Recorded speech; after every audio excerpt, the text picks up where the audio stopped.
So today I'm going to talk to you about the rise of collaborative consumption. I'm going to explain what it is and try and convince you in just 15 minutes that this isn't a flimsy idea or a short-term trend, but a powerful cultural and economic force reinventing not just what we consume, but how we consume. Now I'm going to start with a deceptively simple example. Hands up, how many of you have books, CDs, DVDs or videos lying around your house that you probably won't use again, but you can't quite bring yourself to throw away? Can't see all the hands, but it looks like all of you, right? On our shelves at home, we have a box set of the DVD series 24, season 6 to be precise. I think it was bought for us around 3 years ago for a Christmas present. Now, my husband Chris and I love this show. But let's face it, when you've watched it once, maybe or twice, you don't really want to watch it again because you know how Jack Bauer is going to defeat the terrorists. So there it sits on our shelves, obsolete to us, but with immediate latent value to someone else. Now before we go on, I have a confession to make. I lived in New York for 10 years, and I am a big fan of Sex and the City. Now, I'd love to watch the first movie again as sort of a warm-up to the sequel coming out next week. So how easily could I swap our unwanted copy of 24 for a wanted copy of Sex and the City? Now, you may have noticed there's a new sector emerging called swap trading. Now, the easiest analogy for swap trading is like an online dating service for all your unwanted media. What it does is use the internet to create an infinite marketplace to match person A's haves with person C's wants, whatever they may be. The other week, I went on one of these sites, appropriately called Swaptree, and there were over 59,300 items that I could instantly swap for my copy of 24. Lo and behold, there in Resda, California was Rondaron, who wanted to swap his or her like-new copy of Sex and the City for my copy of 24. So in other words, what's happening here is that Swaptree solves my carrying company's sugar rush problem, a problem the economists call the coincidence of wants, in approximately 60 seconds. What's even more amazing is that it will print out a postage label on the spot because it knows the weight of the item. Now there are layers of technical wonder behind sites such as Swaptree, but that's not my interest, and nor is swap trading per se. My passion, and what I've spent the last few years dedicated to researching, are the collaborative behaviors and trust mechanics inherent in these systems. When you think about it, it would have seemed like a crazy idea, even a few years ago, that I would swap my stuff with a total stranger whose real name I didn't know, and without any money changing hands.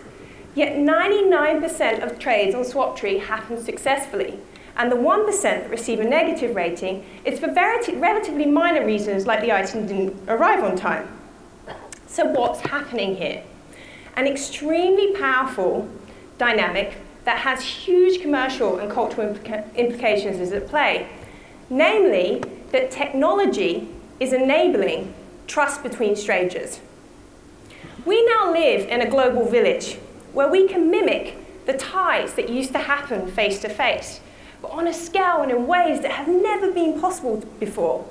So what's actually happening is that social networks and real-time technologies are taking us back. We're bartering, trading, swapping, sharing, but they're being reinvented into dynamic and appealing forms. What I find fascinating is that we've actually wired our world to share, whether that's our neighborhood, our school, our office, or our Facebook network, and that's creating an economy of what's mine is yours. From the mighty ePay, the grandfather of exchange marketplaces, to car-sharing companies such as GoGet, where you pay a monthly fee to rent cars by the hour, to social lending platforms such as Zopa, that will take anyone in this audience with $100 to lend and match them with a borrower anywhere in the world. We're sharing and collaborating again in ways that I believe are more hip than hippie. I call this groundswell collaborative consumption. Now, before I dig into the different systems of collaborative consumption, I'd like to try and answer the question that every author rightfully gets asked, which is, where did this idea come from? Now, I'd like to say I woke up one morning and said, I'm going to write about collaborative consumption. but actually it was a complicated web of seemingly disconnected ideas. Over the next minute, you're going to see a bit like a conceptual fireworks display of all the dots that went on in my head. The first thing I began to notice, how many big concepts were emerging, from the wisdom of crowds to smart mobs, around how ridiculously easy it is to form groups for a purpose. And linked to this crowd mania were examples all around the world, from the election of a president to the infamous Wikipedia and everything in between, on what the power of numbers could achieve. Now, you know when you learn a new word and then you start to see that word everywhere?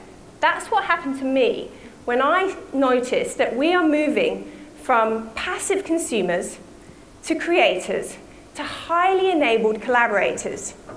What's happening is the internet is removing the middleman so that anyone from a t-shirt designer to a knitter can make a living selling peer-to-peer. And the ubiquitous force of this peer-to-peer revolution means that sharing is happening at phenomenal rates. I mean, it's amazing to think that in every single minute of this speech, 25 hours of YouTube video will be loaded. Now, what I find fascinating about these examples is how they're actually tapping in to our primate instincts. I mean, we're monkeys, and we're born and bred to share and cooperate. And we were doing so for thousands of years, whether it's when we hunted in packs or farmed in cooperatives, before this big system called hyperconsumption came along, and we built these fences and created our own little fiefdoms.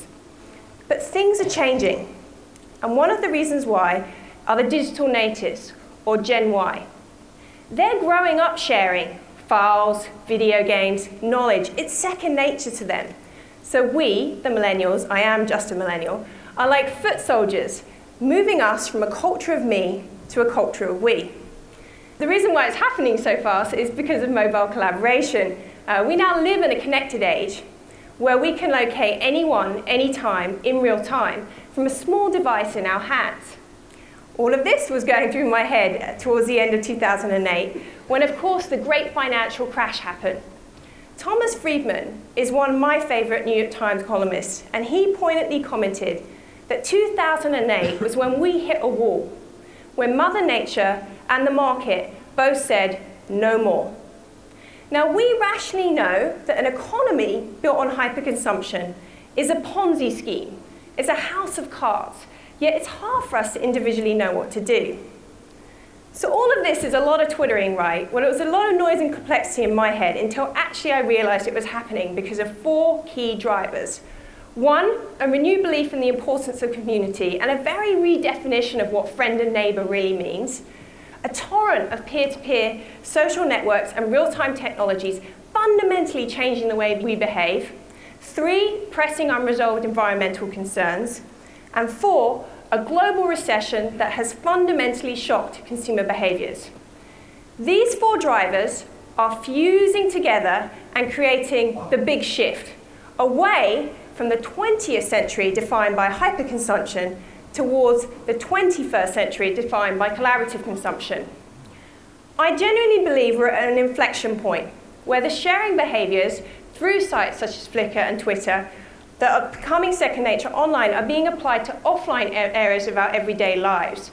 From morning commutes, the way fashion is designed, to the way we grow food, we are consuming and collaborating once again. So, my co-author Rue Rogers and I have actually gathered thousands of examples from all around the world of collaborative consumption. And although they vary enormously in scale, maturity, and purpose, when we dived into them, we realized that they could actually be organized into 3 clear systems. The first is redistribution markets. Redistribution markets, just like Swaptree, is when you take a used or pre-owned item and move it from where it's not needed to somewhere or somewhere where it is. They're increasingly thought of as the 5th R, reduce, reuse, recycle, repair, and redistribute, because they stretch the life cycle of a product and thereby reduce waste. The second is collaborative lifestyles. This is the sharing and resources of things like money, skills, and time. I bet in a couple of years that phrases like co-working and couch surfing and time banks are going to become a part of everyday vernacular. One of my favorite examples of collaborative lifestyles is called Landshare. It's a scheme in the UK that matches Mr. Jones with some spare space in his back garden with Mrs. Smith, a would-be grower. Together they grow their own food. It's one of those ideas that's so simple yet brilliant, you wonder why it's never been done before. Now, the third system is product service systems. This is where you pay for the benefit of a product, what it does for you, without needing to own the product outright. This idea is particularly powerful for things that have high idling capacity. And that can be anything from baby goods to fashions to, how many of you have a power drill? Own a power drill, right. That power drill will be used around 12 to 13 minutes in its entire lifetime. It's kind of ridiculous, right? Because what you need is the hole, not the drill. So, why don't you rent the drill? Or even better, rent out your own drill to other people and make some money from it. These three systems are coming together, allowing people to share resources without sacrificing their lifestyles or their cherished personal freedoms. I'm not asking people to share nicely in the sandpit. So, I want to just give you an example of how powerful collaborative consumption can be to change behaviors. The average car costs $8,000 a year to run, yet that car sits idle for 23 hours a day. So when you consider these two facts, it starts to make a little less sense that we have to own one outright. So this is where car-sharing companies such as Zipcar and GoGet come in. In 2009, Zipcar took 250 participants from across 13 cities, and they're all self-confessed car addicts and car-sharing rookies, and got them to surrender their keys for a month. Instead, these people had to walk, bike, take the train, or other forms of public transport. They could only use their Zipcar membership when absolutely necessary. The results of this challenge after just 1 month were staggering. It's amazing that 413 pounds were lost just from the extra exercise.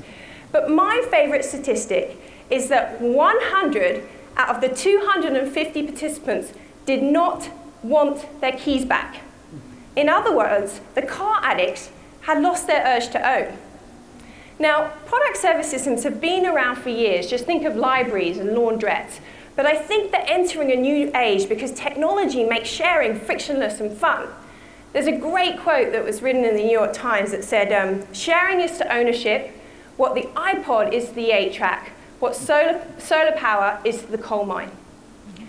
I believe also our generation, our relationship to satisfying what we want is far less tangible than any other previous generation. I don't want the DVD, I want the movie it carries. I don't want a clunky answering machine, I want the message it saves. I don't want a CD, I want the music it plays. In other words, I don't want stuff.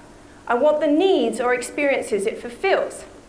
This is fueling a massive shift from where usage trumps possessions, or as Kevin Kelly, the editor of Wired magazine, puts it, where access is better than ownership.